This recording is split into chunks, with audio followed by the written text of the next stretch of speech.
Petit épisode sur les pieds accompagné de Marie, la physio, notre dernier épisode ensemble, là, en tout cas pour l'instant, on verra. Et dans cet épisode-ci, on va parler un peu de chaussures, autant pour les enfants que pour les adultes. Quoi regarder pour aider et à quoi servent nos pieds? Pourquoi qu'on a besoin de soutenir nos pieds dans des chaussures peut-être particulières parfois ou de changer de sorte de chaussures pour aider son périnée. Bref, j'ai hâte d'avoir votre feedback sur cette écoute d'épisode sur le pied, lien périnée. Bonne écoute!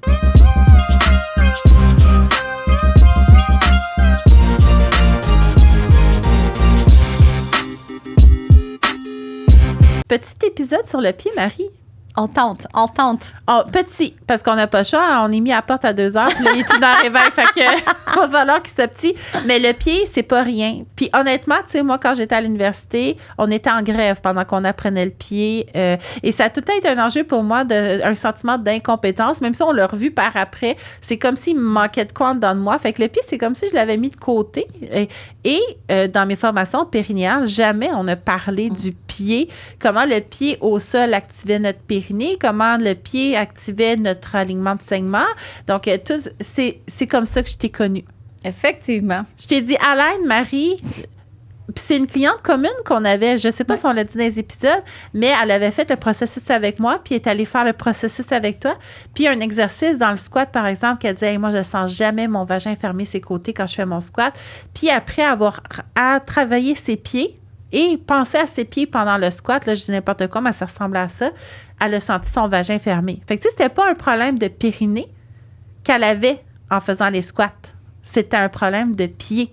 Puis là, les squats, ça représente quoi? Quand on se lève d'une chaise, quand on s'assoit sur une chaise, quand on monte une montagne, quand on descend, quand on monte les escaliers. Fait que le squat, c'est la base de tous les mouvements, là, ou presque. Fait que c'est quand même intéressant, le pied. Donc, Marie, le pied. Oui, effectivement. Puis moi aussi, tu sais, j'avais beau avoir vu la mécanique du pied à l'école, dans mes formations continues. J'ai vraiment commencé à expérimenter le pied. Pour moi, c'est vraiment une grosse différence. Quand j'ai fait ma formation de yoga tune-up. Donc, j'allais faire une formation d'1 semaine où on apprend, bon, c'est fait un peu plus pour les professeurs de yoga, mais c'est vraiment comme de connecter le mouvement dans différentes positions, mais de connecter tous les segments dans un alignement qui est justement optimal en limitant les compensations. Et là, j'étais comme... Et là, on apprenait à jouer avec des balles, donc c'est là que les balles sont arrivées dans ma vie. Et là, j'ai fait comme, OK... Là, il se passe quelque chose ici là, que je savais pas. T'sais, mécaniquement, j'ai beau comprendre le glissement. Les os glissent quand on va d'un côté de l'autre côté. Et là, j'étais comme, OK, mais dans mon corps, comment je sens ça? T'sais, on en a parlé souvent dans les podcasts. Pour moi, ça a été vraiment une grosse différence quand le cheminement est devenu personnel et je l'ai senti dans mon corps. Puis je me suis dit, OK, c'est ça l'impact de mon pied sur mon genou, sur ma hanche, sur ma fermeture vaginale, sur ma remontée d'organes, sur le confort dans mon dos. Ouais. C'est gros, le pied, comment... C'est de là qu'on se met debout, quand même. Oui, puis tu sais, on est l'espèce, tu sais, la bipédie, là, le fait qu'on se déplace sur 2 pieds, ça nous est très unique comme espèce, hein, l'humain. Donc, notre bassin s'est développé différemment, notre cage thoracique s'est développée différemment parce qu'on était une espèce qui se tenait debout. Et toute la mécanique, toutes les chaînes de fascia, les chaînes, tu sais, des tissus, là, qu'on parle, que je vous parle souvent, la musculature, donc nos pieds se sont développés pour nous soutenir, tu sais, soutenir notre poids. Mais c'est comme si, de par notre évolution, nos habitudes de vie dans les dernières centaines d'années, bien, on a comme appris à désutiliser un peu notre pied et on a appris à désutiliser beaucoup de fonctions qui étaient aussi également au niveau du bassin, la ceinture pelvienne, notre plancher pelvien. Et pour moi, ça a été comme vraiment, je vais utiliser l'expression, un game changer sur tout parce que c'était la base. C'est la base. Tu te tiens debout, n'importe quelle activité que tu fais, que tu es debout, ben ton premier contact, c'est tes pieds. C'est la base. C'est la base. Puis là, on peut le voir de 2 façons. Parce que ton plancher pelvien, par exemple, comment ta posture va être maintenue grâce à lui, va influencer comment ton pied se déploie au sol, mais comment ton pied se déploie au sol affecte l'alignement des segments jusqu'à ton plancher pelvien. Fait que, tu sais, les filles, des fois, qui contractent juste d'un bord du plancher pelvien, pas de l'autre, des fois, ça vient même de... Ben, ça vient souvent de là. Fait que, tu sais, on peut pas dissocier les deux. Puis là, avant de rentrer en ondes, t'as fait une allusion, puis j'ai dit, mon Dieu, mais faut que tu le dises dans l'épisode. Pourquoi tu le dis maintenant? Oui, effectivement. Ben, je vais le dire maintenant. Mais parce qu'on parlait en fait de la connexion entre le pied et la hanche et comment, tu sais, comme pour moi, ça peut être facile avec la course à pied de me dire, ben j'ai quelqu'un qui vient avec une problématique de pied, je vais strictement adresser le pied ou le mollet, exemple. Puis là, c'était comme, non, il y a quelque chose qui se passe avec la hanche, c'est la connexion. Et c'était cette expression que j'avais entendue, que c'est comme si on adressait de façon séparée les hanches et le pied. C'était comme de demander, est-ce que t'aimes mieux des poumons ou t'aimes mieux un cœur? Donc, c'est non dissociable dans notre espèce, la connexion pied, hanche, bassin, ceinture pelvienne. Puis comment notre pied se déroule au sol, comment qu'on l'active, ça va influencer quel nerf va recruter dans notre bassin. Puis c'est toi qui m'avais expliqué qu'en déroulant notre pied jusqu'au bout du gros orteil, on activait nos fessiers. Puis mes clientes qui ont des problèmes de fessiers, ça les a tellement aidées d'apprendre ça. Fait que ça vient jouer énormément sur notre stabilité, comment notre pied se déroule au sol, comment il se déploie au sol et vice-versa, encore une fois, c'est interdépendant. Donc, on ne peut pas dissocier, selon nous, d'autres, le plancher pelvien, le bassin. En gros, on ne peut pas dissocier le bassin de notre pied et le pied du bassin. Même que maintenant, moi, excuse-moi, je t'arrête. Non, c'est correct. Je dis, on peut, mais on va manquer quelque chose. On va manquer quelque chose. On peut tout faire, moi, mais on va manquer quelque chose. Dans mon module de formation préenregistré, la première leçon, c'est toi qui expliques le pied à mes clients. Tu sais, c'est comme la base. Dans mes cours de périnée, que tu t'es inscrite pour qu'on fasse du périnée ensemble. Yes. Le premier cours, j'étais contente que tu n'aies pas d'électricité. J'étais, voyons, je me sens mal. Parce que j'enseigne le pied aux gens, mais c'est celle qui me l'a enseigné, c'est elle. Je me suis dit que c'est l'univers. C'est toi qui as envoyé la panne d'électricité parce que qu'est-ce que tu sais à quelle heure elle est revenue, l'électricité? Après le cours. Genre 10 minutes après le début du cours. Tu sais, j'étais là, mais voyons donc. Fait que je disais aux élèves, hey, dans votre cours, vous allez avoir une physio, c'est elle qui m'a enseigné le pied. Fait que je trouvais ça bizarre d'enseigner les enseignements que tu m'avais faits à toi. Mais c'est ça. Fait que le pied, maintenant, moi, c'est la base parce que je trouvais qu'on perd du temps, finalement, à essayer de renforcer un plancher pelvien avec des pieds qui vont pas être soutenants, qui vont pas activer dans le quotidien au bon moment notre plancher pelvien. C'est comme ça, on se battait un petit peu dans le vide. Ben, je l'avais vécu avec ma cliente, justement, que son vagin se fermait subitement en faisant des squats grâce à son alignement de pied. Fait que c'est quelque chose à réfléchir comme thérapeute. Parce que moi, dans mes formations, jamais on m'a parlé de ça. Là. C'est quelque chose à réfléchir comme thérapeute, mais comme cliente aussi, qui ont encore des problèmes pelviens ou de douleurs hanche-bassin suite à des réadaptations pelviennes, de venir observer qu'est-ce qu'on peut gagner avec le pied. Là. Ah oui, absolument. Puis, tu l'as bien nommé aussi, cette transition-là en chaîne, dans notre développement. Quand on parle de la chaîne postérieure, donc ces enchaînements-là musculaires, va vraiment partir du pied jusqu'à la base de notre front. Donc, c'est vraiment la chaîne qui a été développée pour qu'on puisse se tenir debout. Donc, on a vraiment une facilitation de cette activation-là où, justement, on va avoir l'appui sur le gros orteil. Et tu sais, combien de personnes ont ces fameux oignons, hallux valgus, qu'on appelle. Donc, et tout l'enroulement du pied et ce qui s'ensuit, que ça soit le genou, la hanche, la rotation, le fessier, la stabilisation du bassin. Donc, c'est vraiment comme si on n'apprenait pas, je trouve, on n'a pas réappris à connecter nos différentes actions musculaires ensemble. Et là, ça devenait très segmenté. OK, je vais activer mon pied ou je vais activer mon fessier. Combien d'exercices de fessier? Et j'en ai là, dans mes programmes, là, des activations de fessier. Il faut les isoler. Mais après ça, il faut comprendre, il fonctionne quand? Comment? Il s'active quand, ce fessier-là? Quand je fais de la course, il s'active quand je suis debout sur une jambe? Il s'active quand avec mon mollet? Donc, mais pour moi, vraiment, la base a été comme un essence et même ça m'a apporté à plusieurs changements en type d'hygiène de pied, je vais appeler ça comme ça, là, dans mes types de chaussures, dans mes, et je trouve que ça fait tellement une différence. Puis je vais vous inviter à faire le test. On rappelle toujours de ne pas faire les tests en conduisant si vous écoutez le podcast. Léger rappel pour celles qui écoutent en conduisant. Mais de prendre vos chaussures, et là, c'est fabuleux parce que, bon, des fois, les gougounes, puis ça paraît un petit peu moins, sur la largeur de vos pieds. Donc, c'est un peu, les chaussures modernes sont relativement étroites en termes de pieds. Et moi, je me suis considérée chanceuse parce que j'ai comme des pieds en forme de ski, donc des longs pieds, mais pas très larges. Donc, je pense que je m'en suis relativement bien sauvée, même si je commençais à avoir justement la grosse orteil du pied gauche qui s'en allait vers la petite orteil, voir sa petite sœur. Donc, de rééduquer avec justement tout ce qui est le pied, les orteils. Et sans grande surprise, c'était le pied que j'avais le plus de périostite et de mon tendon d'Achille est moins apte à absorber mes impacts avec la course. Donc, la première fois que j'ai fait ça, j'ai sorti ma semelle parce que là, on va retourner dans des chaussures fermées et les bottines avec l'automne qui arrive. Vous sortez votre semelle de votre chaussure et vous mettez tout simplement votre pied sur votre semelle. Et faites simplement voir si votre pied, naturellement, lorsque vous êtes en appui, dépasse de la forme de votre semelle. Les semelles sont faites plutôt en forme un peu de cône, là, les chaussures, quand notre pied naturel est fait beaucoup plus large, donc beaucoup plus carré, en éventail, comme la main. Hein? Tu sais, on oublie, notre pouce, c'est un peu comme une grosse orteil, c'est un peu comme notre pouce, hein? C'est notre orteil le plus important dans notre locomotion. Mais, tu sais, on voit aussi là, cette capacité-là, si on pense en termes de mécanique, là, vous priez encore là, je vous invite toujours à regarder des photos, des images, mais tu sais, si on regarde, on a l'articulation où on va avoir, si on prend l'avant-bras. Donc, si on compare la main au pied, ben j'ai mon avant-bras, j'ai, mon radius, tu sais, les deux os qui vont faire mon avant-bras, un plus large, un plus petit en termes de ce qu'il prend dans l'articulation. Ça ressemble pas mal à un tibia puis un péroné qui va former la jambe. Ensuite, on a des rangées d'os qui vont ressembler, là, on n'a peut-être pas le talon au niveau du poignet, mais on a, une rangée d'os avant d'arriver à nos longs os qui, dans la main, sont les métacarpes, dans le pied, sont les métatarses. Ils ont même mis un nom pas trop loin, donc il fallait toujours, je me rappelle, le C c'est en haut, le T c'est en bas. Si jamais ça peut vous aider à vous en rappeler.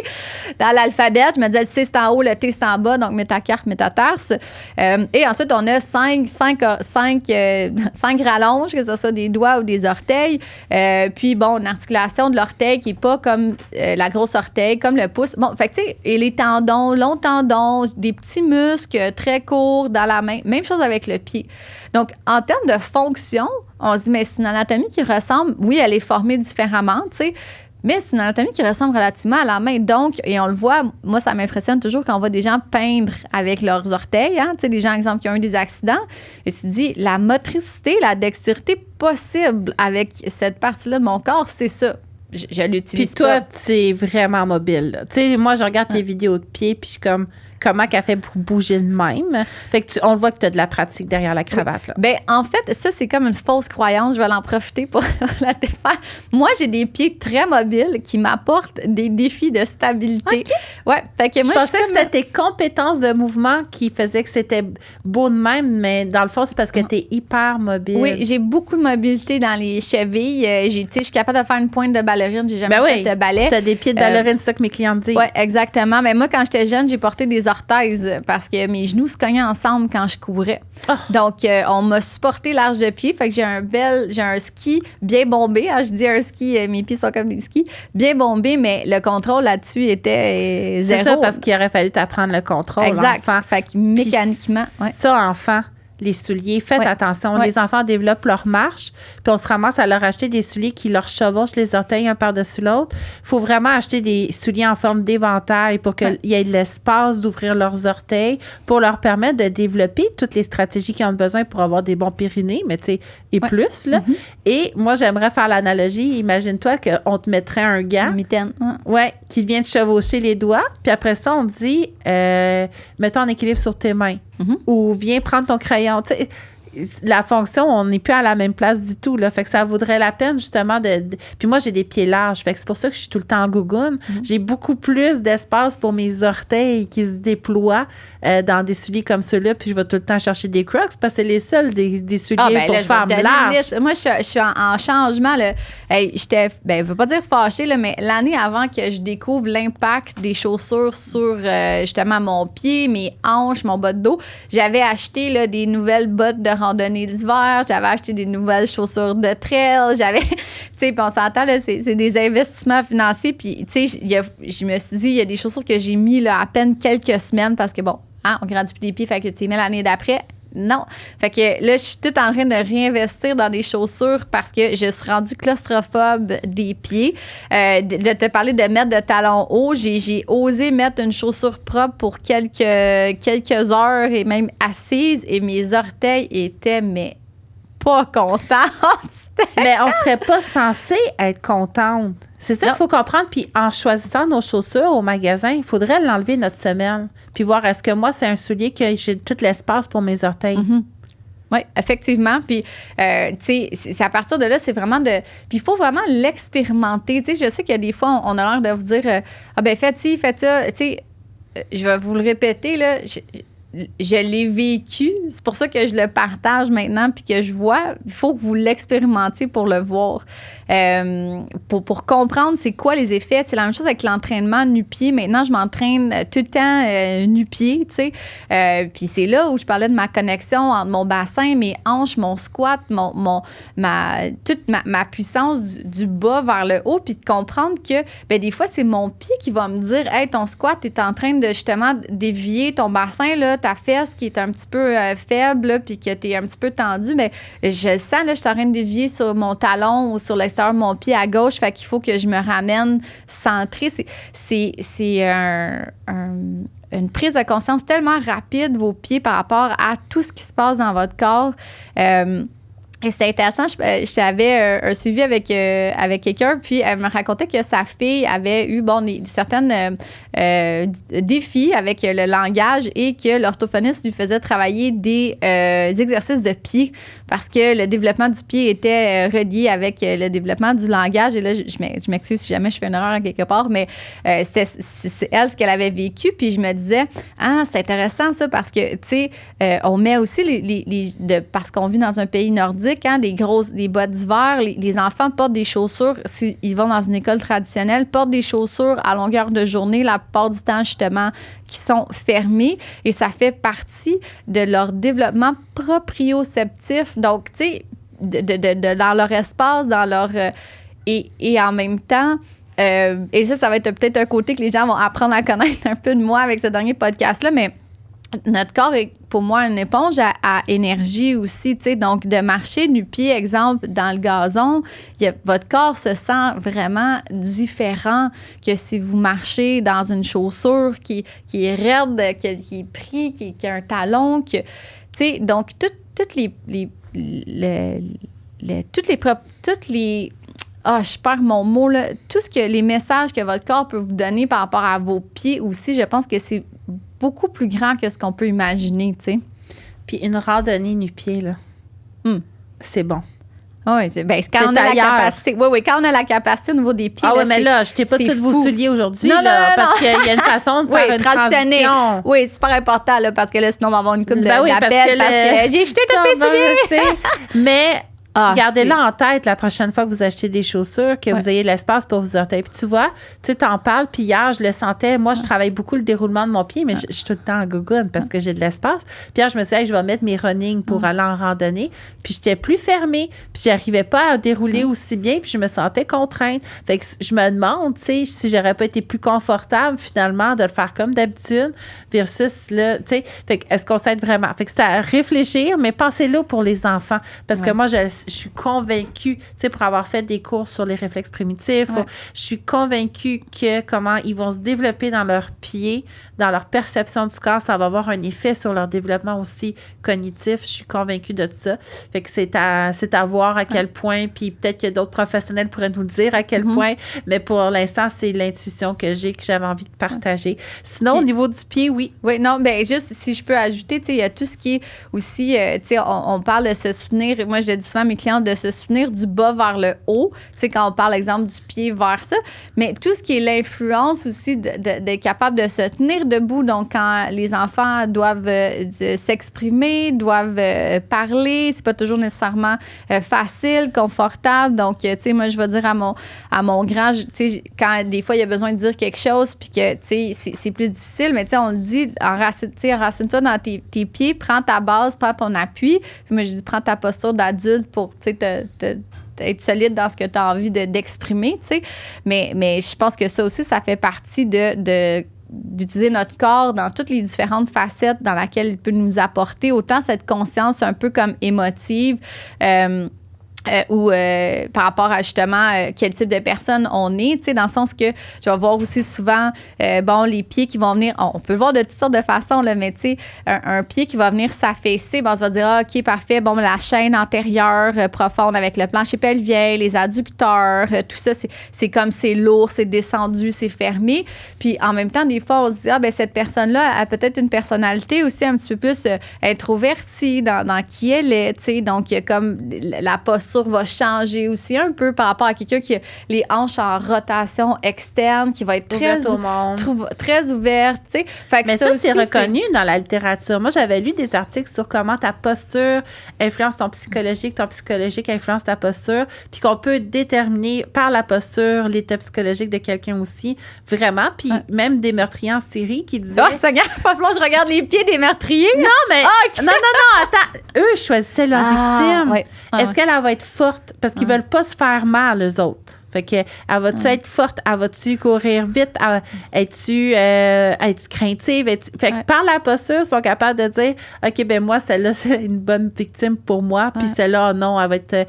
Fait que c'est intéressant. Puis juste les réflexes, tu sais, mettons, tu marches. Moi, je marche beaucoup du pied. Fait que, mettons, je pisse sur de quoi, là, qui pique, là. Tu sais, mon réflexe de retirer mon pied.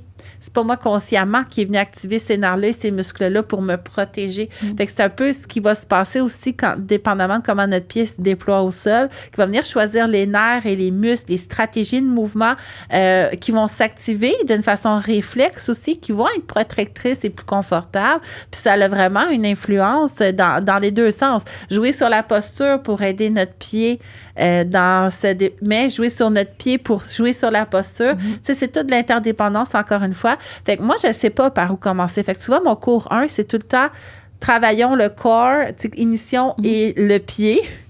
Fait que tu sais, on fait les deux en même temps, puis on va évoluer les deux en même temps au fil du temps. Fait que c'est ça. Les meurtriers en série, ouais.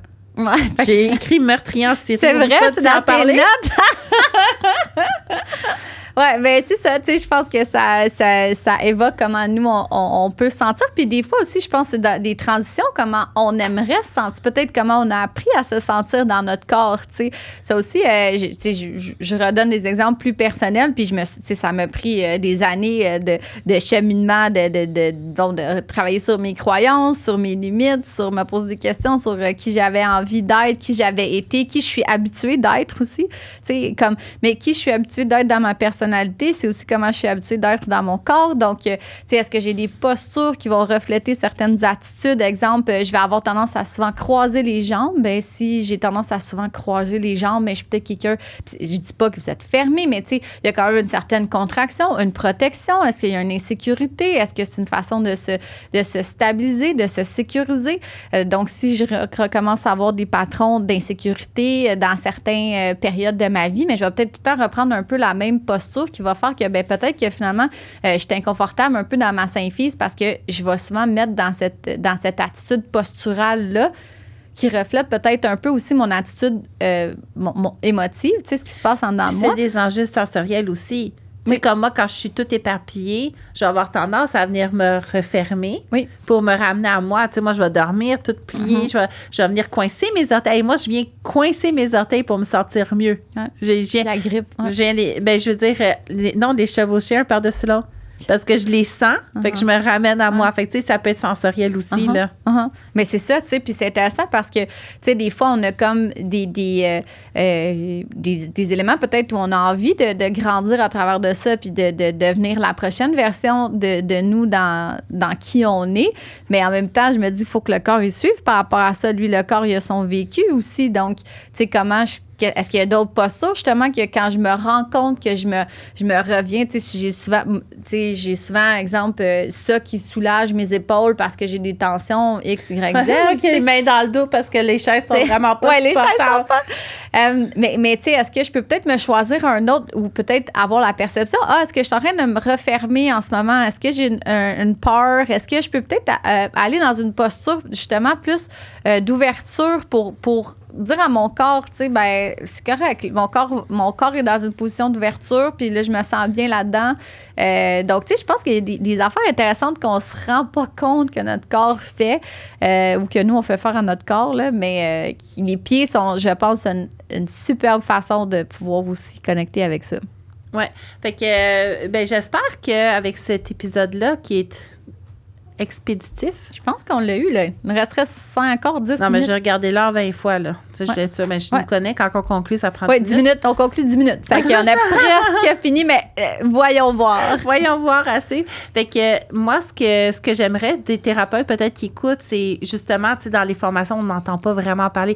Peut-être que oui, peut-être qu'il y a des formations sur le pied pour le plancher pelvien. Moi, j'en ai pas encore vu, puis j'ai pas lu d'article là-dessus non plus. Tu sais, moi, les articles, c'est tout le temps des Kegel, du renforcement pelvien. On voit pas comment la position du pied vient renforcer le plancher pelvien, améliorer la force, la compétence, la continence. Tu sais, on le voit pas, ça. Moi, je l'ai pas vu. Tu l'as vu? J'ai une amie qui a lu un article, là, puis là, il faudrait que je vous demande l'article, mais en fait, où le degré de flexion dorsale, donc c'est notre habilité à venir plier notre cheville, là, donc dans la direction, exemple, quand on descend des marches ou quand on fait un squat, là, donc quand notre genou dépasse ou va vers les orteils. Donc, le degré de flexion dorsale serait proportionnellement lié à la fonction pelvienne. Donc, plus on a, exemple, diminution de la flexion dorsale, donc moins on a cette habilité-là à venir chercher le mouvement de flexion dorsale, bien, plus il y aurait de l'inhibition dans notre plancher pelvien et ça inhiberait la fonction pelvienne. Bien, dans une autre étude que j'ai lue, c'est quand tu es accroupi pour mettre au monde ton enfant, est-ce que tu es mieux d'être sur la pointe des pieds ou les talons à plat pour venir ouvrir ton plancher pelvien? Puis là, je ne dirai pas la conclusion parce que je l'ai oublié, mais il est écrit dans mon livre qui sort en février 2024. Je fais de la promo. Je m'en rappelle même plus. Ouais. Toutes les données sont perdues dans ma tête. Mais effectivement, il y avait une influence sur ta flexion dorsale, comment ça allait venir changer l'alignement et jouer sur l'ouverture de ton plancher pelvien pour laisser passer bébé. Tu sais, on parle tout le temps de façon mécanique, mais il y a plein de façons de voir la naissance autre que mécanique. Tu vois, on repart ailleurs. Je m'arrête, je reviens. Fait que voilà. Et, fait qu'ouvrons-nous. Hein, je pense que c'est pas parce que c'est pas dans la littérature que c'est pas la piste pour plusieurs choses. Fait qu'ouvrons-nous à ça. Puis les filles, tu sais, découvrir son pied, ben toi, tu le fais beaucoup. Oui, puis je donne, vu qu'il était en... Je sais pas si je peux me permettre de lancer une... Je peux me permettre. Je sais pas c'est quoi. Ouais, permets. Vas-y. Ben moi, ça s'en vient là, dans les prochaines semaines. Là, je vais avoir quelque chose pour les filles qui ont envie de prendre leurs pieds, de prendre leurs pieds en main ou venir prendre leurs pieds ou qui en ont plein de pieds. Pas encore décidé comment ça va s'appeler, mais il va y avoir quelque chose vraiment unique pour le pied. Ah, wow. Ouais, c'est clair, je le prends. Non, c'est clair, je le prends. Voilà, une place de prix. Une place de prix. Combien il y a de places? Pas décidé encore. On va voir. Fait que moi, j'y vais. Fait que voilà. Puis après ça, ben, je vais le transmettre à mes clientes parce que dans le fond, tu es une source de connaissances pour moi à ce niveau-là. Jamais je me suis dit, aïe, j'ai le goût de prendre une formation sur le pied, là. Oui, ben moi non plus, c'est vraiment parce que je me suis dit, aïe, je ne savais pas qu'il y avait autant d'affaires qui se cachaient là-dedans. Puis à quel point c'est lié à tellement de choses. Puis tu sais, les gens, là, j'avais déjà fait un podcast là-dessus, ou je sais plus, une publication, puis quelqu'un m'avait dit, ben oui, en réflexologie, c'est reconnu, là, le foie puis tout. On va pas vraiment là-dedans, nous, tu sais. Pèse-là, ça joue sur ton foie, là. Moi, je me dis, si tu fais le ménage, tu sais, c'est hors de mon champ de compétences. Ça, on peut pas tout faire, nous, là. Je me dis, c'est ça. Mais si tu passes dessus puis ça fait quelque chose ailleurs, ben tant mieux. Ben oui, si tu masses le pied que tes caca sont plus beaux. Exact. Tu sais. Pourquoi pas? On pourra pas dire pourquoi, mais bref, concluons. Oui. Moi, ce que j'aimerais conclure rapidement, parce que je vais te laisser la conclusion de la fin, mais c'est attention aux souliers de vos enfants. Moi, c'est le développement. Maintenant, tu sais, les maudits bottines. Non, j'allais dire, vas-y, mais non, arrête, vas-y pas. Les maudites bottines, là, qui referment jusqu'en haut de la cheville. L'enfant, il n'est pas compétent là-dedans. Là. Il ne développe pas son senti, sa proprioception, ses réactions, sa musculature. Il ne développe pas cette stabilité-là qui va lui être utile pour toute sa vie avec des maudites bottines de marche. Moi, j'en reviens pas que ça se voit encore. Là. Hey, c'est attaché jusqu'en haut de la cheville. Oui, moi, j'avais une certaine conscience de ça quand j'ai eu mon garçon, mais jamais, tu sais, là, je commence à lui acheter des chaussures, justement, minimalistes. Là, en grand déploiement. Oui, effectivement. Là, puis c'est vraiment intéressant de voir. Mon garçon a vraiment un patron de course unique. Là. Tu sais que je me suis dit, ben là, on va le mettre sur des chaussures, justement, minimalistes. Ça devrait mieux aller. Et je pense clairement que mon garçon a manqué quelque chose dans son développement moteur de course à pied parce qu'il court sur le talon, même nu-pied, tu sais. Fait que j'étais comme, c'est vraiment... Ouais, je sais pas qu'est-ce qui est arrivé exactement dans son développement moteur qui fait que, dans le fond, il court sur les talons, mais... fait que, effectivement, puis il y a beaucoup plus de ressources qu'on pense. Même moi, j'avais quand même une certaine résistance par rapport à acheter, parce qu'il n'y en a pas vraiment beaucoup en magasin. Il y a quelques, si vous voulez, de références, je pourrais vous en donner là, dans les boutiques de course à pied, mais la plupart des chaussures qui vont être plus larges. Je vais faire le adulte parce que je supporte 100% chez les enfants. Je vais peut-être faire le volet adulte. Donc, de vous assurer que vous avez au moins... Parce que souvent, les chaussures qui vont être larges vont être des chaussures de type minimaliste, qu'on n'avait d'ailleurs pas fini dans l'autre podcast, par rapport à la hauteur du talon. Donc, ça va être très bas. Donc, souvent, à la course à pied, ça dépend, là, mais c'est pas nécessairement toujours la meilleure place pour commencer, dépendamment de où vous êtes. Là. Des fois, vous pouvez me dire oui, des fois, vous pouvez me dire non. Mais bref, donc, au moins, vous assurer que vous avez une chaussure qui est large, donc on appelle wide fit. Donc, de demander, de vous assurer, des fois même, j'ai des femmes qui vont aller chez les hommes si vous avez le pied plus large, des chaussures d'hommes. Il y a des chaussures minimalistes pour votre quotidien. Il y en a plein. Je t'en essaie là, de plusieurs compagnies que j'ai fait venir en ligne. D'ailleurs, mes sandales, pour celles qui sont en YouTube, donc mes petites sandales que j'ai fait venir, qui sont plus larges. Donc, je pense que c'est vraiment une belle découverte qui vous attend. Surprenant. Vraiment surprenant. Puis, tu sais, s'ils nous écoutent, c'est parce qu'ils ont cet intérêt-là aussi. Oui, parce que découvrir. c'est le podcast du pied. Ben oui, le podcast du pied, découvrons le pied. Fait que, ben écoute, merci pour tous ces épisodes, parce que là, on a eu pas mal grâce à ces 2 présences ici à Montréal ensemble. Fait que je te remercie, Marie, de ta générosité, de ton pétillement, ça se dit-tu, ça? Bien, certain. De ta créativité, puis justement, de chercher à faire la différence avec toutes celles qui croisent ton chemin. Donc, on est bien chanceuse d'avoir eu la chance de t'avoir. Puis qui sait, peut-être que tu vas continuer à venir nous voir. C'est en discussion. Qui sait qu'est-ce que ça prendrait, hein? Oui, pourquoi pas de TDAH qui anime?